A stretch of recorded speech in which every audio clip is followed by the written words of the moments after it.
chiens, vos chats. L'homme africain n'est pas un animal. Nous ne sommes pas des cobayes de vos labos pour que vous commenciez vos tests sur nous. Ça fait des siècles que vous nous testez. Ça fait des siècles que vous nous faites souffrir. Depuis que vous avez découvert que le continent africain était le jardin d'Éden, vous ne voulez pas nous lâcher. Nous souffrons, mais nous sommes en train d'enrichir plusieurs. Nous mourrons de faim alors que nous nourrissons plusieurs. Quelque chose m'a fait rire il y a quelque temps. 23 Italiens retrouvés clandestinement sur un port nigérian. Ah, depuis quand l'Italien rentre clandestinement au Nigeria?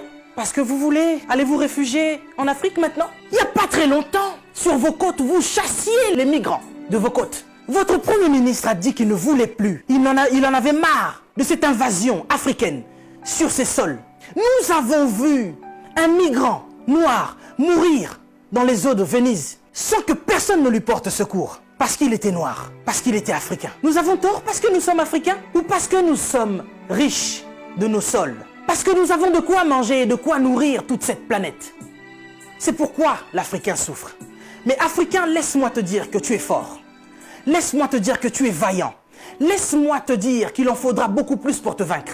Ils ont essayé de nous décimer par l'esclavage. Ils n'ont pas pu, nous sommes encore là, et plus nombreux que jamais. Et nous sommes plus résistants que jamais. Parce que tous ces microbes auxquels nous faisons face chaque jour ne réussissent pas à nous décimer. Ce n'est pas un Covid-19 qui va décimer le peuple noir. N'ayez pas peur, tel est mon message. Je vous invite, chers Africains, à devenir beaucoup plus forts. Ne faites pas confiance à ceux qui nous gouvernent. Ça fait des lustres qu'ils sont là. Ils prennent leur retraite tout en étant présidents. Ils ont du mal à lâcher ce fauteuil qu'ils pensent être éternel. Qui a déjà fait 200 ans au pouvoir? Êtes-vous assez fort pour faire 300 ans? Vous n'arrivez même pas à faire 100 ans. Mais vous êtes tellement médiocre, ignoble. J'ai suivi plusieurs de nos présidents africains qui ont copié le discours du président Macron. Bande de marionnettes, bande de gigolos. Vous n'êtes même pas capable d'écrire vos propres discours, au point où vous devez copier sur ce que Macron dit.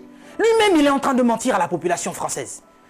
Son gouvernement nous ment depuis le début. Et vous, vous suivez Macron pour continuer à mentir aux Africains? Mais nous, vous nous mentez depuis des siècles. Vous nous mentez et encore vous nous mentez.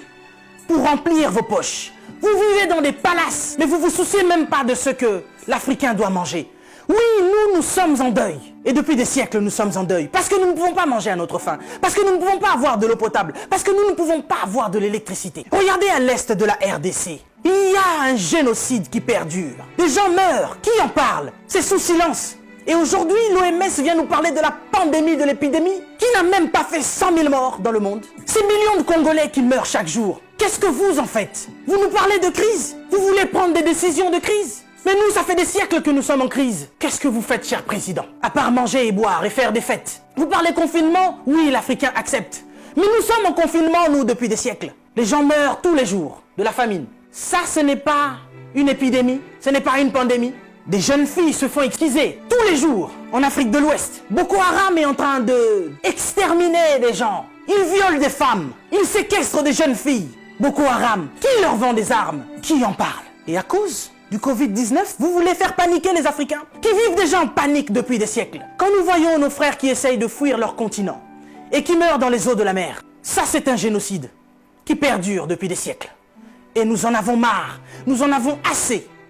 Nous voulons qu'il y ait un changement. Mais qu'est-ce qui vous manque à vous aujourd'hui? La Chine a pu construire un hôpital en 10 jours. Vous savez, ça fait depuis 72 ans, si je ne me trompe pas, que l'État d'Israël existe. Il y a quelque temps, Dubaï était un désert. Mais regardez aujourd'hui ce qu'ils ont fait. C'est parce qu'ils sont ensemble qu'ils ont pu construire ce qu'ils ont fait. Mais qu'est-ce qui vous manque, cher président africain, pour nous construire des hôpitaux décents? L'Angleterre a pu construire un hôpital en 2 semaines seulement pour faire face à cette crise sanitaire. Dieu est bon. Le Covid-19 est tellement impoli qu'il ne regarde même pas qui vous êtes. Président ou pas, il s'en fout. Il n'a pas respecté la reine d'Angleterre. Il est entré dans son palais, il a touché Charles. Il n'aura pas peur de vous. Mais par contre, là, vous êtes cuit. Puisque vous ne pouvez pas prendre vos avions pour venir vous faire soigner ici. Soit vous survivrez, soit vous mourrez. Africain, réveille-toi.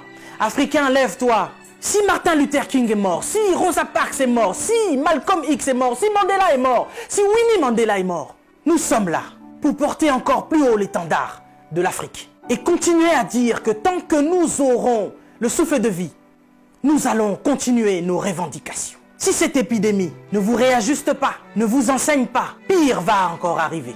Vous passerez, l'Afrique sera encore là, et l'Africain aussi. Cessez votre méchanceté, cher président. Donnez-nous de l'eau, donnez-nous de l'électricité, construisez des hôpitaux, arrêtez de faire mourir l'Africain par la faim, parce que nous, ce n'est pas le Covid-19 qui nous tue.